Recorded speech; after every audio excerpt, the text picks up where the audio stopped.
இதை பாருங்க, சச்சின் டெண்டுல்கர் 5.5 ஃபீட், அவரோட ஒய்ஃப் ஆவரேஜ் ஹைட் தான். ஆனால் அவரோட பையன் அர்ஜுன் டெண்டுல்கர் 6 ஃபீட் ஹைட் இருக்காங்க.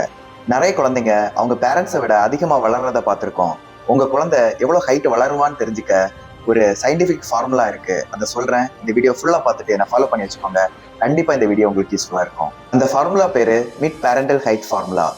பையன் எவ்வளோ ஹைட் வளருவான்னு தெரிஞ்சுக்க அப்பாவோட ஹைட் இன் சென்டிமீட்டர் ப்ளஸ் அம்மாவோட height in centimetre plus 13 centimetre இந்த டோட்டலை டிவைட் பை 2 பண்ணுங்க. இது average height of the bye.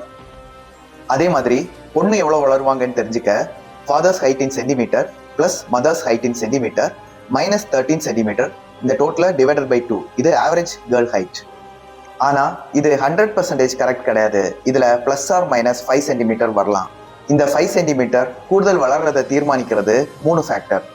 First one nutrition, நிறைய ஹெல்த்தி ஃபுட் சாப்பிட்றது. ரெண்டாவது physical activities, daily sports, swimming இந்த மாதிரி பண்ணுறது. மூணாவது குட் ஸ்லீப், அட்லீஸ்ட் 8 ஹவர்ஸ் ஆச்சும் டெய்லி தூங்குறது. இந்த 3 விஷயங்கள் அவங்க அந்த எக்ஸ்ட்ரா 5 சென்டிமீட்டர் வளர்றதுக்கு யூஸ்ஃபுல்லாக இருக்கும். இந்த video maximum save and share பண்ணுங்க. பீடியாட்ரிக் அவேர்னஸ் அண்ட் ஹெல்த் டிப்ஸுக்கு என்ன ஃபாலோ பண்ணி வச்சுக்கோங்க. தேங்க்யூ.